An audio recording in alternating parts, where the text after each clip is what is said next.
if you had a chance to look at the pre-reading, which was the intro to People's Guide to Capitalism, that's kind of what we have on the first slide here. And I'll be recapping basically the entire book, or I'll try my best.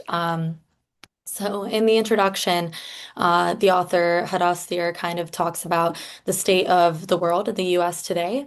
So, in this country, the top 1% controls 33% of the country's wealth.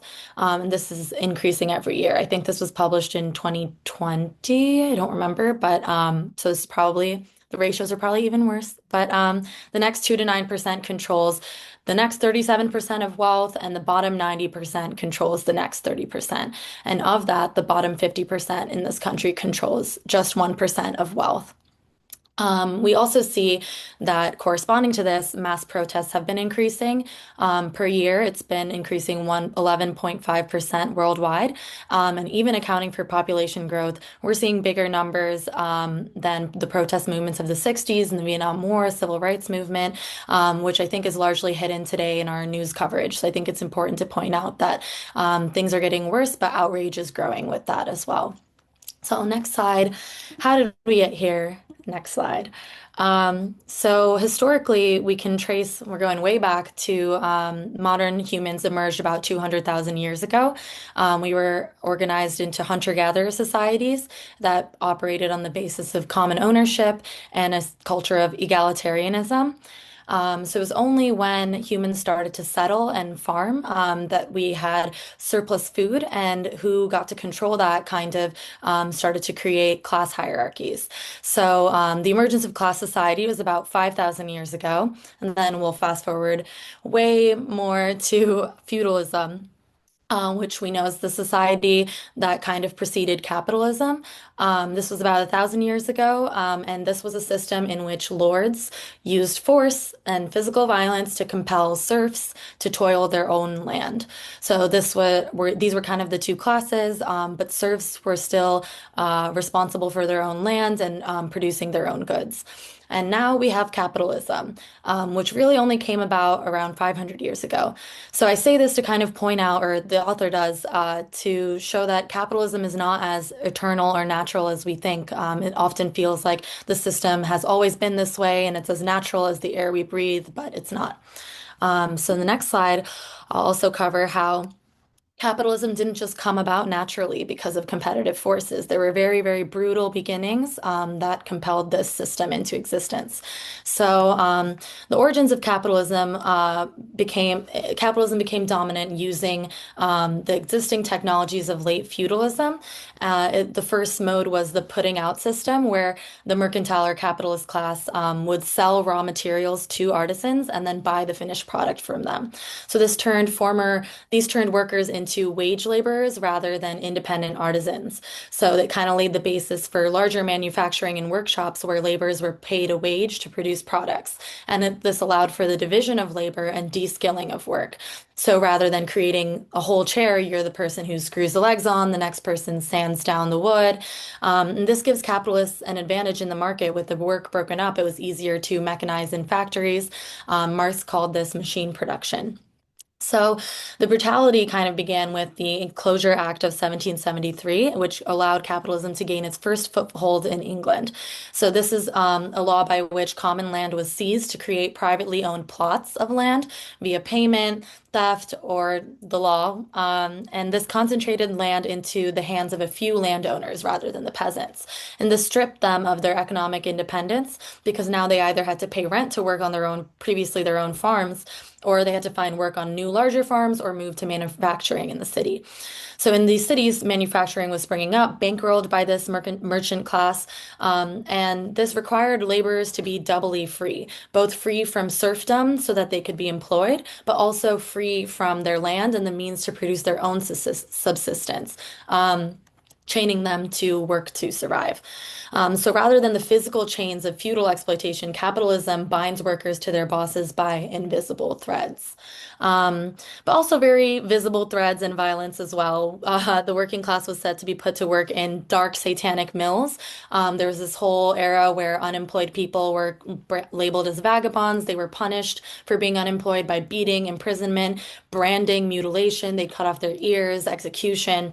And as the merchant class grew and the bourgeoisie gained power through this means and wealth, they became more and more at odds with the existing aristocracy. So this led to a series of bourgeoisie revolutions like the Dutch, English, and French. And political power was enabled by the bourgeoisie gaining the economic upper hand through the Industrial Revolution. So then they were able to gain the political upper hand as well. This is all in addition to the horrors we know about of the monstrous slave trade, by which production scaled exponentially. So in 1791, there were 9,000 bales of cotton being produced. Just 30 years later, in 1822, there were 500,000 bales. This fueled innovation like spinning, weaving machines, steam engine, iron, sugar. But it wasn't that Europe was developing capital while the rest of the world didn't. They were actively underdeveloping Africa and the colonized world. So the development of free labor in Europe needed the unfree labor of plantations. In addition to the slave trade, there was also the violent expropriation of indigenous people from their land, the destruction of the environment and soil, also the soul, and viewing nature only as a utility. And while this violence was maybe necessary at first, as I said, today capitalism relies more on the threat of violence and it runs on a silent compulsion of economic necessity. You either work or you die. Next slide. So that's kind of the history. But now we'll talk a little bit about economic theory. So a commodity is something made through human labor that satisfies a demand and is produced for the purpose of exchange. So any item becomes a commodity when it's made with the intent of sale.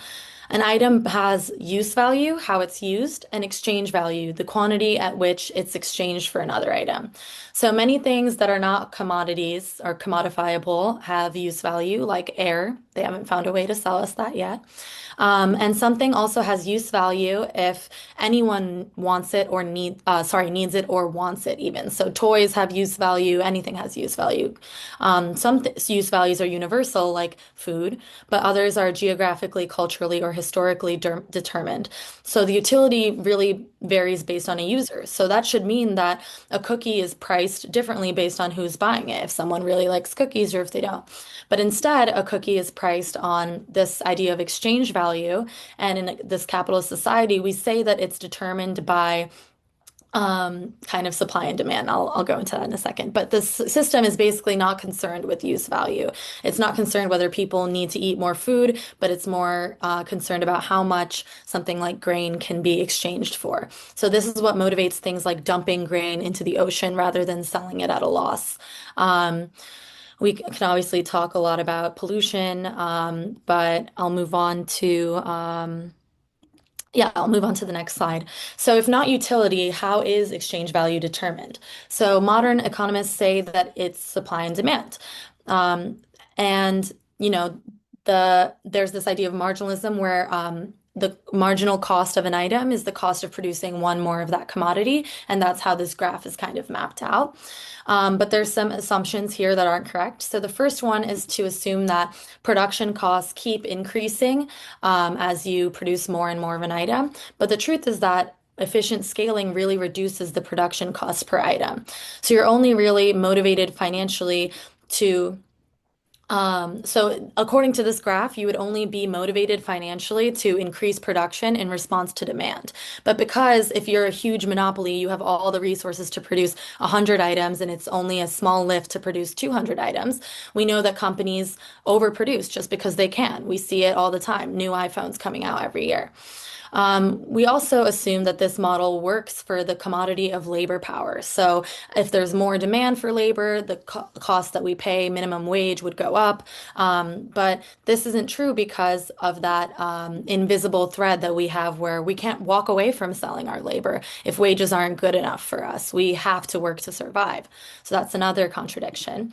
And finally, this assumes that value is determined not by labor time or the amount of effort that goes into producing an item, but just by subjective desires. And this is a shift. This isn't how we viewed it originally.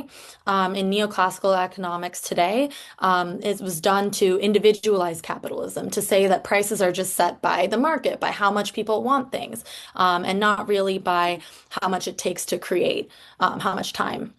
So, what do we think, or what do we know that actually determines exchange value? That is labor or labor time, because labor is what takes a raw input and turns it into something that we can sell for and obtain a profit from.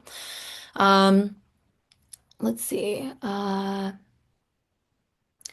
Another contradiction is that according to this diagram, people explain this idea of marginalism by saying that the final, if marginalism were true, then the final goods produced would have equal value to the raw inputs, and the only way that capitalists kind of are able to make money is by shrewd selling, so buying cheap and selling at a higher value. But this doesn't take into account that every sale has winners and losers. So if you're purchasing cheap raw materials, those manufacturers are losing. So that would be, if we're simply just redistributing wealth by fraud, then that would lead to no more manufacturers. So this fails to explain the constant growth that we see in the world and the simultaneous profit of many industries during a boom period. So where is the loser? So these are kind of all the failings of this model. And if you move on to the next slide, I'll explain that the loser is us. The losers are the laborers, and we are the ones that are exploited to create profit for the bosses. And this is called the labor theory of value. What truly determines exchange value is the relative amount of labor time it takes to produce a commodity. Labor and nature are the only inputs we have. They're the sources of all wealth, the sources of everything that we need to live and thrive. So, what we do is we take human labor and we abstract it in order to measure it. So instead of the qualitative form of labor, like building a chair, baking bread, doing whatever, we take it and we abstract it into a discernible quality like hours spent so that we can trade it, hours spent baking for hours spent building a chair. The same goes for non-physical labor as well, like care work, etc. So use value is determined by that how and what, the qualitative, while exchange value is only defined by the how much.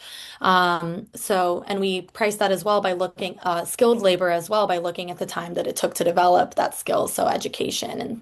And that's what incentivizes capitalists to de-skill labor, to break it up into those step-by-step factory processes so that workers become more replaceable. So even the classical capitalist economists, a lot of big words, like Adam Smith, acknowledged the labor theory of value as a given. But now today's neoclassical economists have seen enough class struggle to fear the implications of saying that all profit comes from labor. So that's why we developed these new ideas like supply and demand.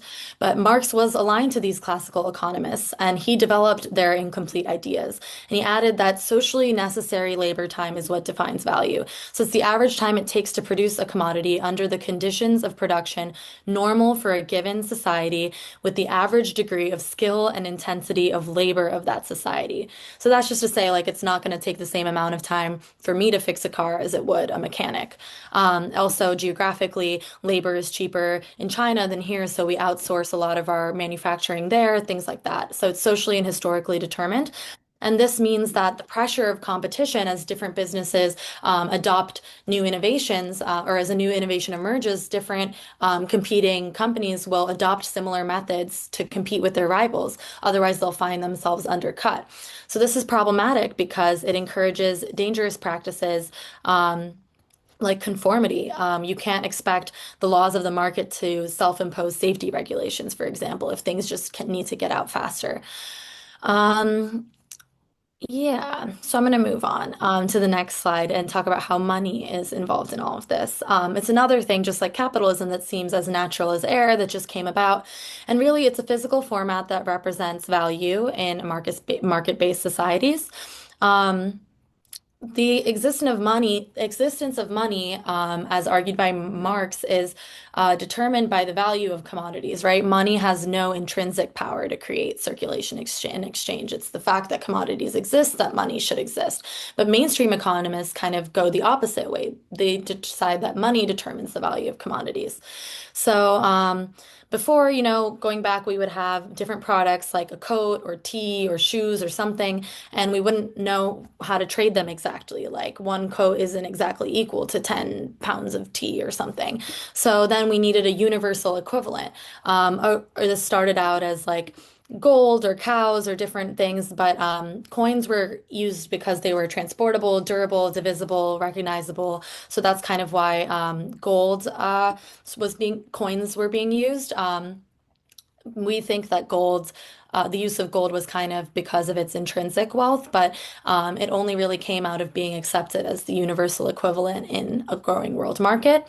The gold standard did crumble with the Great Depression. So after World War II, the Allied nations set up the International Monetary Fund, the IMF, and required all currencies to be tied to the US dollar at fixed rates of exchange. So this kind of was used to affirm the United States' position as the preeminent economic and political force in the world, and the IMF has since served as an instrument of the U.S. ruling class to exploit other countries. I'm going to jump ahead. We moved on to paper money, electronic banking, whatever. So yeah, the purpose should be that money stores value over time. So instead of producers and consumers needing to find an instant, simultaneous, comparable exchange to meet their needs, they can store money and use it when and how they please. And this enables capitalists to hold on to their wealth during times of like low economic growth, for example, rather than investing in new production if they don't see potential for their investments. But, withholding investment during a recession creates further breakdowns of the economy.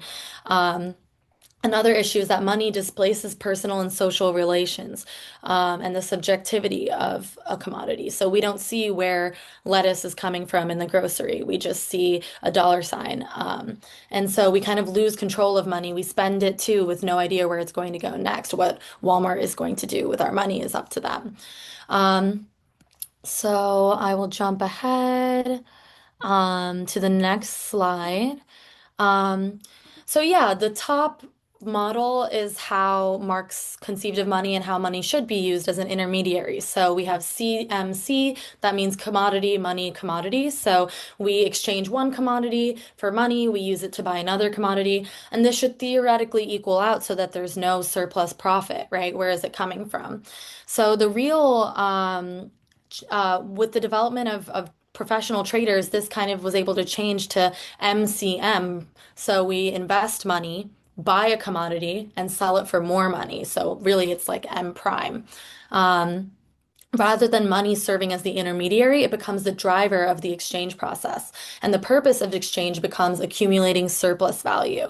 So in modern capitalism, surplus is accrued without, but also with dishonesty and duplicity. This is the model. So the capitalist invests not in the finished product, but it purchases the means of production and labor power and employs them in a production process to create new commodities worth more than the original inputs. So we have the original money, M, and that goes to produce new commodities, C, by using means of production, so the tools and the technology and labor.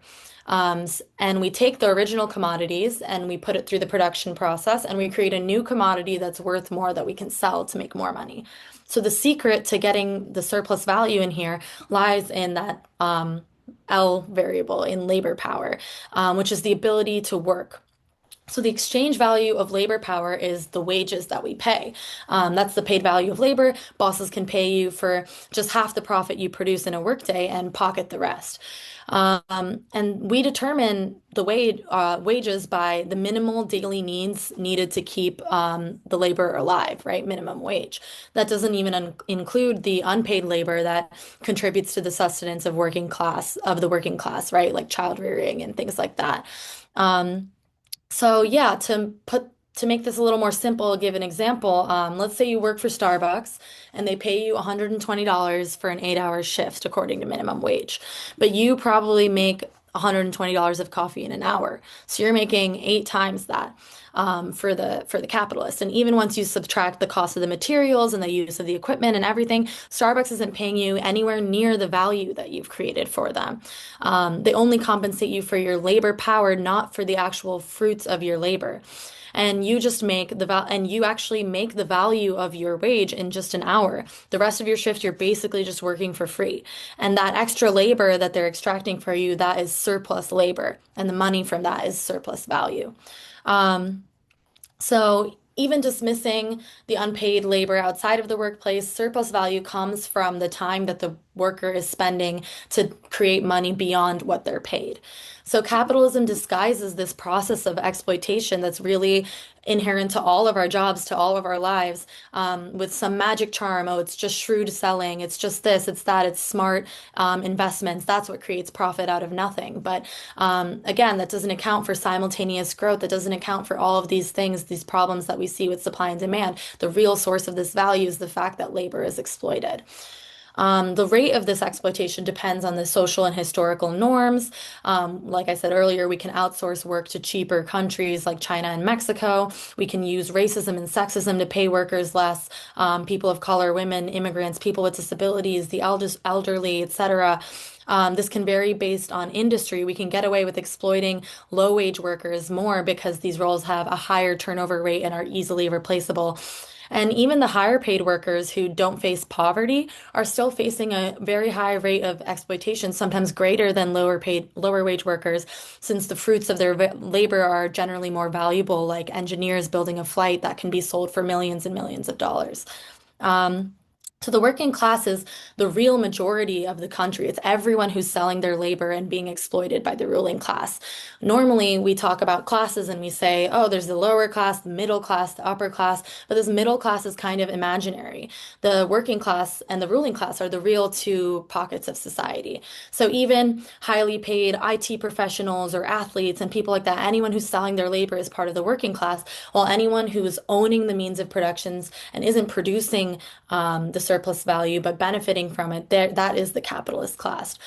So even poorer small business owners are capitalists, and there's um, gray areas there, and your politics might not correspond to your class, but this is how we kind of bucket society. So it's not related to your income, it's related to your relationship to labor and production.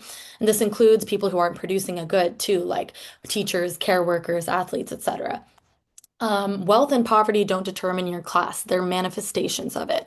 More than half of the US population live paycheck to paycheck. A quarter of the population forgoes health care. A quarter of jobs are defined as low wage.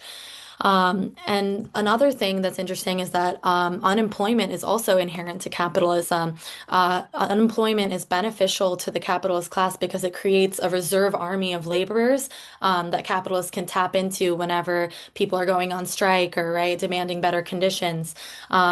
Even during full employment or boom periods in the economy, unemployment is still at 5%. Um, so. Let's see. Society is becoming more and more polarized. Okay, as the proletariat and bourgeoisie more directly face each other. So yeah, our class position should be determined by our material reality rather than ideology. We need to make sure that everyone who is working class is associating with that, and recognizing their exploitation. Another thing to note is that capitalists are seeking to create as much exploitation as possible during the workday, and this is not due to them just being evil, but it's driven by which many of them are, but it's driven by the necessity of surviving in a competitive market. So, um, Surplus value, to increase your surplus value, you do things like lengthen the workday without increasing work wages. You can increase the intensification of labor. You can hire less laborers. You can make the assembly lines run faster. You can lower the value of labor power. So, when technologies from other industries lower the cost of living, like the innovation of fast food and things like that, you can de-skill jobs. You can, deem workers are deserving of lower wages because they're doing less difficult tasks and make them more replaceable. We can drive wages below the value of labor power, which can push a desperate workforce to accept wages below the cost of living. So all of these things are ways that capitalists increase their surplus value.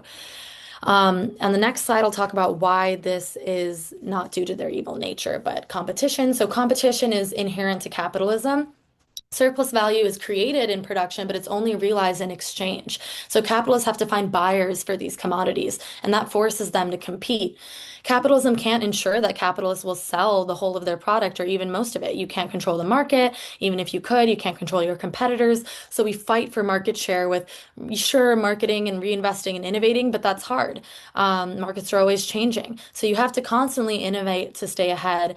And the battle of competition is fought by cheapening the value of the commodities. So we reduce the quality of these commodities, and we by reducing labor time through automation and innovation. So capitalism differs from earlier class societies in this way because it constantly revolutionizes the mode of production rather than maintaining it. Capitalists need to constantly reinvest and compete, and that's what drives accumulation, which is the transforming of surplus value into further capital. Capitalists can't rest. They have to innovate or they'll lose market share. So, revenue is the part of the surplus value that the capitalist consumes themselves, and accumulation is the part that's employed as capital or reinvested. So, in the US, the wealthiest three people, okay, hold equal wealth to the bottom 50%. Um, but that process that I stated on the last slide of MCM prime rather than CMC, it can't be just linear. It has to spiral endlessly and grow exponentially in order for the capitalist to succeed. So this creates an economy of boundless growth. Slow growth, even slow growth when we're still growing, that's what's considered a recession. And negative growth is what we call a depression. This leads to concentration. The second C, capitalist growth has led to colossal corporations and a widening wealth gap. These large companies get to set the pace, pricing, and establishment of new markets. This concentration of capital and accumulation uh, leads to companies like Walmart being able to do things like paying lower wages than average, not providing food stamps or health care. And eventually, as concentration occurs and monopolies grow, this leads to the centralization of capital, which is the process through which industries come to be dominated by fewer and fewer large enterprises through consolidation. So monopolies, mergers and acquisitions, bankruptcy, competition, buying out other companies just to destroy the competition. This is also fueled by credit and these kind of invisible forms of money. But yeah, the important thing to note with all of this is that concentration and centralization are not byproducts of accumulation, but they're drivers. So centralization supplements accumulation by enabling the capitalist to scale. So we don't have to just create capital slowly, like with accumulation, just wait for growth. We can just reorganize the groupings and continue growing. So this creates further advantages for the largest corporations. They can cheapen the cost of production. They can collectivize. They can do all of those things, assembly lines, de-skilling of work. They can uh, also gain cost advantages through operational efficiency and economic leverage. So this is what I said earlier with the supply and demand curve. Once the core expenses are bought, like the space, buying the equipment, and you pay all of that, the difference in producing 10 times the goods doesn't really incur 10 times the costs. And costs also drop as production rises because technological investments are spread out over a greater number of units. So the cost for producing each unit decreases. Larger companies can also secure more credit from banks, with lower interest rates during periods of recession, larger companies can weather the storm and they can still even profit because they can carry debt for longer, they can close their less profitable branches, they can diversify their investments, they can buy out failed companies. So yeah, this is what leads to monopolies, which we know are loan companies that dominate the market. They are granted special privileges and they get to operate kind of like cartels, dividing the turf, fixing the price of everything.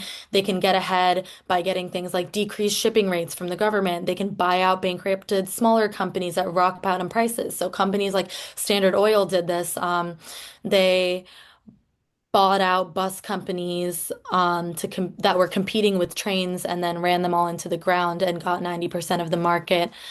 That's just an example. But yeah, all of this is inherent to capitalism. Um, you turn a cutthroat industry to a profitable one by lowering the competition and giving you greater pricing power. And um, Uh, I have a bunch of other examples, but I think I'll move on. Well, I'll just add one thing that the hidden hand of the market will never work without a hidden fist. So, like I said, all those privileges that the government grants these companies, like lower shipping rates, um, that's kind of a fusion of the interests of capital in the state. So, the state exists to manage the corporate interests of the ruling class at home and abroad. So, helping with bailouts, subsidizations, loans. Internationally, they help through imperialism by trade agreements and military force and politics that benefit us and our capitalists.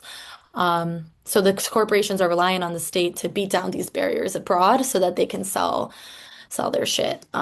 Okay, last slide. So this leads to crises. So things like the Great Recession, where we saw home foreclosures, unemployment, rising student debt, etc., while banks are being bailed out. And mainstream economists say we have no idea why this happened. The cause is very complicated. This is an aberration to the system. But Marx saw breakdowns as central to capitalism and also central to its potential for overthrow.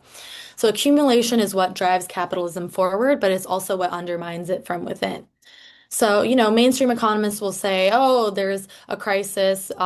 There's no crisis because markets are democratic. So, this is the correct outcome. It's called like chaos or behavioral theory, where like they say that like economic players are driven by these animalistic impulses. So there's overconfidence, there's corruption.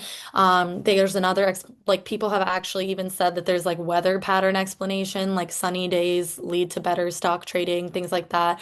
Um, there's this thing, Say's law. I'm gonna skip over this. So yeah, they come up with a bunch of bullshit reasons. The truth is that capital accumulation is driven by profit. So it's not the creation of the use values, like we've said, but the realization of those exchange values. So investment is driven by market prices and profit. We start with M and end with M, right? There's no telling if the products, the C, is actually going to be used. So the gap between creating, and actually realizing those profits is what creates crises and breakdown. And we see any limits to this incessant expansion as just a barrier to break down. There's no regard for system-wide planning, like, will creating all of these things actually benefit us? Is this going to create a bubble?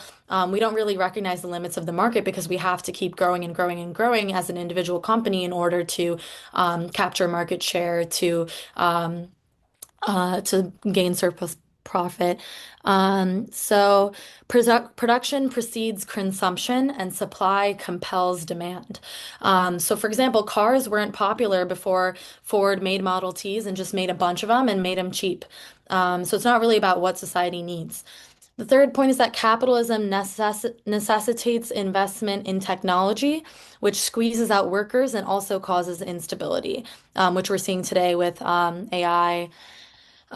So yeah, capitalists are just trying to drive prices down in order to sell more and more and more, put more commodities out in the market. And conversely, the ability of consumers to buy is very much limited by our wages and our purchasing power. Um, so, um, even in a healthy economy where, let's say, profits and living standards are rising, there's low unemployment, high wages, um, productive goods, so the means of production, are in such high demand that they outstrip the supply. And companies keep producing these means to race to keep up. So more and more investment goes into production in an undersaturated market, and capitalists race to enjoy super profits and be the first one to capitalize on these new markets without much competition. But the expansion is never enough to satisfy capital. And since new equipment and technology require time to construct, it's impossible to really quickly adjust to demand. So the supply starts to lag behind the demand, prices go up, profits increase, more investment is made, until finally an excess of product exists and a lack of demand asserts itself. So these market prices are only like a rough guide to reading demand. We can't actually predict. So eventually we have um, an excess, equilibrium comes to a halt, the market is oversaturated, and the profits start to tumble. So the inflation of these prices hits a point at which they threaten the demand. This is like the real estate boom giving way to foreclosures in 2008. And afraid to lose any opportunity to profit, capitalists don't slow down until it's too late. So, one, it's hard to predict and adjust immediately given the timeline of production that it takes to produce these things. We can't really feel the effects of market saturation until much later, until it's way too late and it's very apparent that there isn't demand. Two, even when prices fall, competitors don't want to give up. They still feel like they can lower the price or increase market share somehow and squeeze out these last profits. And three, the capitalists finally realize these ripple effects are happening and they retreat and they withdraw all their investments and they hoard their money and credit dries up just as it's needed most. Um, so yeah, I'm gonna skip this. So then during these crises, capitalism is restores profitability by way of destruction. So companies go bankrupt, and this clears the field of competition, so there's room for regrowth. And we do this whole restructuring of the economy. There are mergers and acquisitions. To recover, you start investing in labor-saving technology, and we start the whole cycle over again. And the only people who lose again are us. Um, Let's see. And so this leads to the law of the tendency for the rate of profit to fall. So there's something, so when we invest in labor-saving technology, in order to reduce our need to pay for labor, this is temporarily profitable for capitalists. So, right, there's a new innovation, there's AI. Now we don't need to pay workers to write code for us or do chatbots, right? Or we could do chatbots instead of having customer service people. So that's all good and dandy for the first company that does it, until the competition acquires the same technology and that advantage is neutralized. Human labor is the only thing that can be exploited to create a profit. So when we make a new innovation, it's not actually going to create long-term profit because the competition will catch up. So as more and more as we invest more and more in technology and the investment in human labor drops, so does the surplus value that we're getting from our workers. And so there's a smaller impact of exploitation, and this causes the rate of profit to fall. So this just happens historically over time in the whole of the capitalist economy. The economy has like an average rate of profit as the industries experience booms and busts, but the falling rate of profit happens slowly over time. They're not going to be able to continue profiting at this rate.